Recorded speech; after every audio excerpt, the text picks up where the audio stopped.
বাংলাদেশের পুলিশ অনেক খারাপ। পুলিশের মতো খারাপ মানুষ এই বাংলাদেশে নাই। আপনারা হয়তো মনে মনে ভাবছেন আমি এই কথাটাই বলবো। আসলে আজকের ভিডিওটা একটু ব্যতিক্রম, কোনো কমেডি ডায়লগ নয় কিংবা মজার ছলে বানানো নয়। আমরা তো টিম আবু তালেব ফেনী থেকে এসেছি চট্টগ্রামের বন্যায় কবলিত যে সকল মানুষ আছে তাদের পাশে দাঁড়ানোর জন্য। আমার টিমের বাহিরেও দুজন পুলিশ সদস্য এসেছে যারা ছুটি নিয়েছিল নিজের পরিবারকে সময় দেওয়ার জন্য। বাট যখন শুনেছে ফেনী জেলা থেকে আমার টিম আমরা সবাই চট্টগ্রামের উদ্দেশ্যে রওনা দিব, তখন তারা আর দেরি করে নাই, তারা নিজেরাও চলে এসেছে।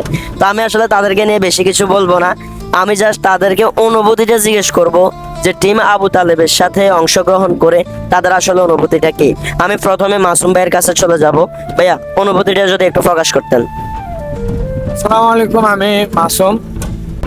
আমার অনুভূতি কি বলবো, আসলে এই চাকরিটাই পাবলিকের সাথেই, এই চাকরিটা এভাবেই করতে হয়। মানুষ অনেকে অনেক কথা বলে, তারপরেও আমরা এই কথাগুলো উপেক্ষা করে যখন জানতে পারলাম যে আবু তালেবের টিম পুরোটাই চট্টগ্রামে আসবে বন্যা কবলিত মানুষদেরকেও একটা উপহার দেওয়ার জন্য, তো ভাবলাম যে অন্তত এতটুক যদি আমরা করতে পারি এটাই দিন শেষে প্রাপ্তি, আমি এটাই মনে করি আর কি। তো মাসুম ভাইকে অসংখ্য ধন্যবাদ। আমাদের সাথে আরো একজন পুলিশ সদস্য আছে, আমি এখন ভাইয়াকে একটু জিজ্ঞেস করব যে আসলে ভাইয়ের অনুভূতিটা কি, আমাদের সাথে অংশগ্রহণ করতে পেরে কিংবা চট্টগ্রামের বন্যায় কবলিত মানুষের পাশে এসে দাঁড়াতে পেরে ভাইয়ের অনুভূতিটা কি একটু জিজ্ঞেস করব। রিয়াদ ভাই, যদি একটু অনুভূতিটা প্রকাশ করতেন। আসলে অনুভূতি কি প্রকাশ করব, যে তোমাদের সাথে আসছি, এক কথায় বলতে গেলে দিন শেষে যেটা ভাষা প্রকাশ করার মতো না।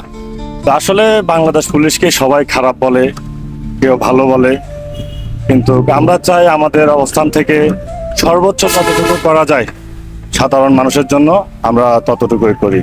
তো দিন শেষে একটা কথাই বলবো, মাসুদের টিমের সাথে এসে আমার অনুভূতি প্রকাশ করার মতো না। অবশ্যই এসে ধন্যবাদ সবাইকে। তো যাই হোক, দুজন পুলিশ সদস্য, ওনাদেরকে অসংখ্য ধন্যবাদ আমাদের সাথে এই মানবিক কাজে অংশগ্রহণ করার জন্য। আসলে ভাইদের কথার পরিপ্রেক্ষিতে আমি একটা কথা বলতে চাই, বাংলাদেশের সব পুলিশ খারাপ ব্যাপারটা এমন না, আবার সব পুলিশ ভালো ব্যাপারটা এমন না। শুধু পুলিশের ক্ষেত্রে না, আমরা যদি মানুষের কথা বলি, ভালো খারাপ মিলেই তো আমরা মানুষ।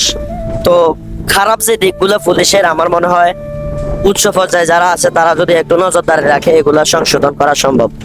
সর্বশেষ একটা কথাই বলবো, ভালো থাকবেন, ভালো রাখবেন। আল্লাহ হাফেজ।